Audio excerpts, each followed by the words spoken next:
ஆடி தபசு உண்டு. சங்கரன் கோயில் உள்ள எல்லா ஃபங்க்ஷனும் எதிர்த்தாப்புல சங்கரநாராயணர் சன்னிதியில் மட்டும் தரிசிக்கக்கூடிய இந்த ரிஷப குஞ்சர தரிசனம் மிக பெரும் புண்ணியம் அப்படிம்பாங்க. வணக்கம் ஃப்ரெண்ட்ஸ், இப்போ நம்ம சங்கரங்கோயில் மாதிரி தென் சங்கரங்கோயில் மாதிரி வட சங்கரங்கோயில் நம்ம புகழ்பெற்ற சென்னையிலையும் சங்கரங்கோயில் ஆலயம் இருக்குது. அதுக்கு நம்ம இப்போ போகிறோம். ஹார்ட் ஆஃப் தி சிட்டியில் தான் இந்த ஆலயம் இருக்குது.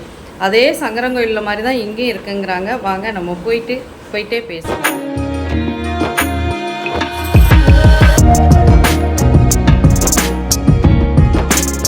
நம்ம இப்போ சென்னையினுடைய மேற்கு பகுதியில் இருக்கக்கூடிய சாலிகிராமம் நோக்கி போய்கிட்டு இருக்கிறோம். இந்த சாலிகிராமம் அரௌண்டு தான் வடபழனி, கோடம்பாக்கம், வலசரவாக்கம் எல்லாம் இருக்குது. தென் தமிழகத்தில் இருக்கக்கூடிய மிக பிரசித்தி பெற்ற ஆலயங்களில் உண்டு சங்கர நாராயணர் திருக்கோவில். இது சங்கரங்கோவிலில் இருக்குது, தென்காசி டிஸ்ட்ரிக்டில். சிவனும் விஷ்ணுவும் பாதியாக இருப்பாங்க.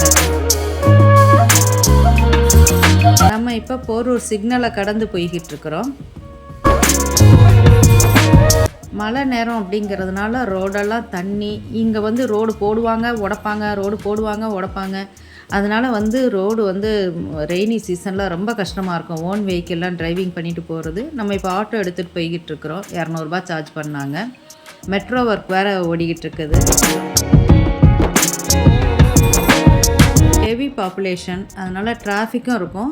டிராஃபிக் அந்த டைம் வர்றதுக்குள்ளே நம்ம ஏர்லி மார்னிங் கோவிலுக்கு போயிட்டு வந்துடலாம் அப்படிங்கிறதுனால கிளம்பிட்டோம்.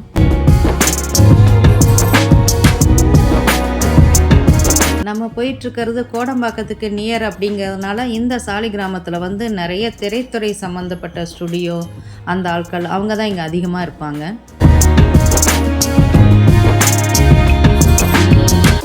சமீப காலமாக வட சங்கரங்கோயில்னு அழைக்கப்படக்கூடிய இந்த சங்கரநாராயணர் ஆலயம் கொஞ்சம் பிரசித்தி பெற்றதாக இருக்குது.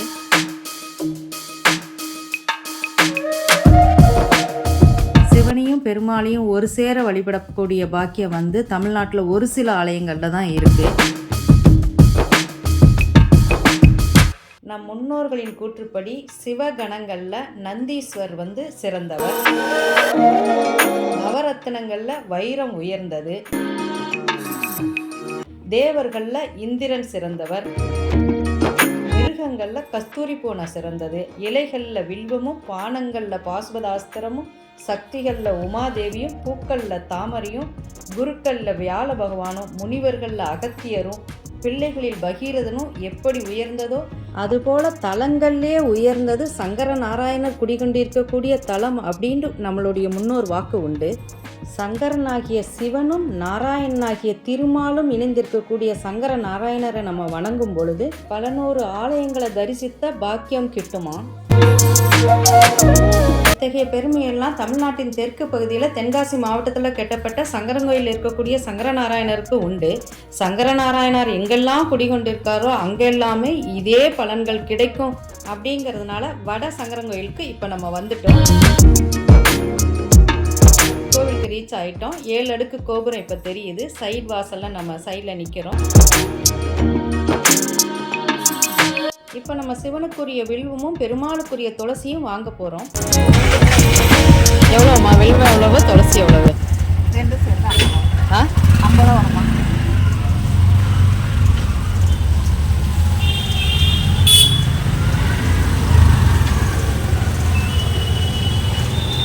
வில்வமும் துளசியும். இது கோவிலுடைய முன்வாசல். சங்கடங்களை தீர்க்கும் சங்கர நாராயணான்னு எழுதியிருக்குது. நம்ம இப்போ கோவிலுக்குள்ளே போக போகிறோம். சைடில் அரச மரத்தடியில் பிள்ளையாரும் நாகர்களும் இருக்கிறாங்க. கோவிலுக்கு வெளியில் இந்த ஆலயம் இருக்குது.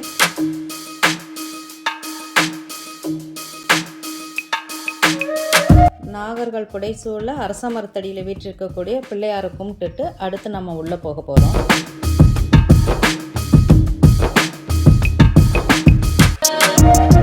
ஏழு அடுக்கு கோபுரத்துக்கு கீழே இருக்கக்கூடிய மிகப்பெரிய நிலைவாசலை கடந்து இப்போ நம்ம உள்ளே போகிறோம். உள்ளே போனால் இப்போ தங்கத்தாலான மிகப்பெரிய ஒரு கொடிமரம் இருக்குது.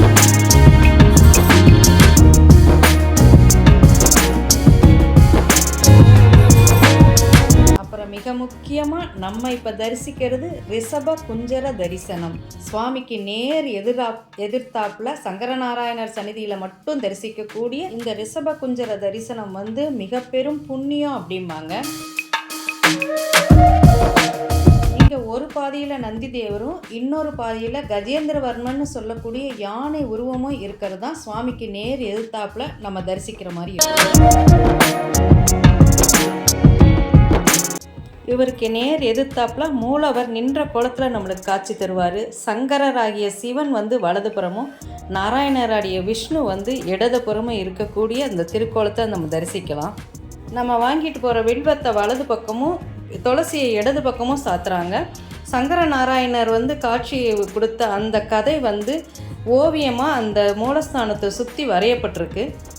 சங்கன் பதுமன் 2 நாகரசர்கள் இருந்திருக்கிறாங்க. சங்கன் சிவன் தான் பெரியவர் அப்படின்னும் பதுமன் பெருமாள் தான் பெரியவர் அப்படின்னும் அவங்களுக்குள்ள வாக்குவாதம் வந்திருக்கு. 2 பேரும் போய் பார்வதி தேவியிடம் முறையிடுறாங்க, யார் பெரியவர். அன்னைக்கு தெரியாதா இருவரும் ஒருவர் தான் அப்படின்னு. இருந்தாலும் சிவனிடம் போய் ஹரியும் ஹரனும் ஒருவர் தான் அப்படின்னு உலகுக்கு உணர்த்துங்கள் அப்படின்னு கேட்குறாங்க. அதற்கு சிவன், நீ தவம் இருக்க வேண்டும், அவ்வளவு சீக்கிரம் நான் காட்சி கொடுக்க மாட்டேன் அப்படின்னு சொல்கிறாங்க. அதற்கு பார்வதி தேவி எங்கே போய் தவம் செய்யணும்னு கேட்க, புன்னை வனங்கள் நிரம்பிய இடத்துல போய் தவம் செய்யுதா, ஆடி மாத பௌர்ணமி நாளில் உனக்கு காட்சி தருவேன்னு சொல்கிறாரு. அன்னை கிளம்புன உடனே தேவலோகத்தில் இருக்க தேவர்களும் பசு வடிவில் அன்னை கூடவே வந்து தங்கி இருக்கிறாங்க. அதனால தான் இங்கே இருக்கக்கூடிய அம்பாளுக்கு கோமதி அப்படின்னு பேர். அன்னை ஊசி முனையில் தீவிர தவத்தில் ஈடுபடுறாங்க. ஆடி பௌர்ணமி அன்னைக்கு நிலவு ஒளி வீச ஊசி முனையில் தவம் இருந்த அன்னையின் தவத்தை மெச்சின சிவபெருமான் சங்கர நாராயணராக புன்னை வனத்தில் பார்வதி தேவிக்கும் மற்றவங்களுக்கும் காட்சி தர்றாங்க. அப்படி அவர் காட்சி கொடுத்த தினம்தான் ஆடி தவசா கொண்டாடப்படுது.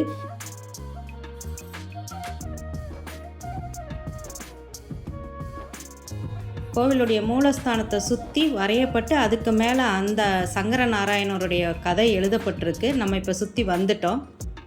கோவிலில் மூலவருக்கு வடப்புறம் ஐயப்பன் சன்னிதானமும் இடப்புறம் வள்ளி தெய்வானை சமேத சுப்பிரமணியர் சன்னிதானமும் உண்டு. இங்கே வந்து கோமதி அம்பாள் சைடில் மூலஸ்தானத்துக்கு சைடில் குடிகொண்டு இருக்கிறாங்க. கோயில் எப்போ கட்டினது? 40 வருஷம் ஆச்சு. 40 வருஷம். ஆடி தவசு இங்கேயும் உண்டு. ஆடி தபசு உண்டு. சங்கரன் கோயில் உள்ள எல்லா ஃபங்க்ஷனும் இங்கே அங்கே பண்ணக்கூடிய பரிகாரம் இங்கே பண்ணலாமா? பண்ணலாமா, தாராளம் பண்ணலாம். இங்கே வேறு என்ன விசேஷங்கள்? ஆடி தபசு விசேஷம், வைகுண்ட ஏகாதசி, நவராத்திரி, இப்போ கந்த சஷ்டி, சிவனுக்கு உண்டான எல்லா பூஜையும் உண்டு, பெருமாளுக்கு எல்லா பூஜையுமே இங்கே உண்டு. துளசியும் உண்டு, வில்லும் அதுதான் இங்கே விசேஷம். வைகுண்ட ஏகாதசி உண்டு, மகா சிவராத்திரியும், லட்சுமி நரசிம்மர் அவருக்கு உண்டு. இவருக்கு 3 நட்சத்திரம் விசேஷம். எங்க மகர ஜோதி விளக்கேற்றுறப்ப ஐயப்பன் நாங்கள் மகர ஜோதி ஏற்றுறப்ப இங்கேயும் மகர ஜோதி ஐயப்பன் ஜோதி ஏற்றுறப்ப இங்கேயும் ஜோதி ஏற்றுவோம். ஃபுல்லாகவே வாசல் வரைக்கும் விளக்கேற்றி வச்சு அம்பாளுக்கு உண்டு. அம்பாள் சம்பந்த எல்லா விசேஷமும் இங்கேயும் ஆடி வெள்ளி தைவெள்ளி விசேஷம். நவகிரகம், கல்யாண நவகிரகம், தம்பதி சமேதர நவகிரகம். ஆமாம், நான் பார்த்தேன். நன்றி. இங்கே வந்து நவகிரகங்கள் வந்து கல்யாண நவகிரகங்கள். ரொம்ப அருமையான ஒரு திருக்கோவில். சக்கரை பொங்கல் பிரசாதமாக கொடுத்தாங்க. சாப்பிட்டுட்டு நல்ல ஒரு வைப் கிடச்சிது. அருமையான இந்த திருக்கோயிலில் சாமி தரிசனம் முடிச்சுட்டு கிளம்பிட்டோம். வீடியோ பிடிச்சிருக்கோன்னு நினைக்கிறேன். Thank you friends.